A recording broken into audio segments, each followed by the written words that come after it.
நம்ம குழந்தைங்க மேல கைய வச்சவங்கள நம்ம சும்மா விடக்கூடாது. நம் பெண்கள் மேல் கை வைத்தவர்கள் சும்மா விடவே கூடாது. இதுக்கு மேல நம்ம பொறுமையா இருக்கிறதுல அர்த்தமே கிடையாது. துபாய், அரபு நாடுகள், இல்ல சிங்கப்பூர் போன்ற நாடுகள்ல எல்லாம் இப்படிப்பட்ட கொடுமையான குற்றங்களை செய்தவர்களுக்கு உடனடியாக சட்டப்படி மரண தண்டனை கொடுக்கிறார்கள்.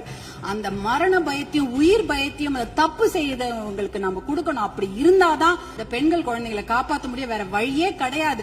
ஏன்னா அவங்க நினைச்சிட்டு இருக்காங்க இன்னும் ஒரு 5 வருஷம் பொறுமையா கேஸ் ஆடிக்கிட்டே போலாம், பொறுமையா வெளில வந்துடலாம். இந்த கோர்ட் இல்லனா அந்த கோர்ட், அந்த கோர்ட் இல்லனா அதுக்கு மேல கோர்ட்னு போய் போய் அவர்கள் வெளியில வந்து விடுவார்கள் என்ற தைரியத்துலதான் இவ்வளவு பெரிய தவறுகளை செய்கிறார்கள்.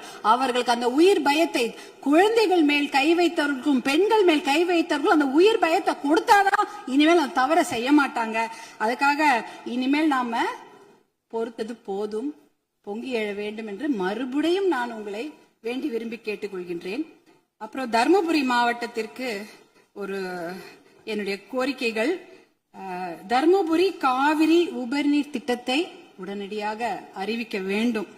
தர்மபுரி மாவட்டம் மிகவும் பின்தங்கிய மாவட்டம், ரொம்ப வறட்சியான மாவட்டம். அங்க நாங்க நிலையங்களோ கட்டிடங்கள் எல்லாம் கேட்கல, குடிக்கிறதுக்கு தண்ணி கேட்கிறோம். ஒரு ஆளுக்கு ஒரு குடம் தண்ணி கூட கிடையாது. ஒரு ஆளுக்கு ஒரு குடம் தண்ணி கூட கிடையாது. தர்மபுரி மாவட்டத்தில் 2 பெரிய ஆறு ஓடுது. காவிரி ஆறு ஓடுகிறது, தென்பெண்ணை ஆறு ஓடுகிறது. ஆனா அதுல இருந்து தண்ணி அவங்களால குடிக்க முடியாது. ஏன்னா அந்த தண்ணி அவங்க வீட்டுக்கு வராது, பார்க்க தான் முடியும்.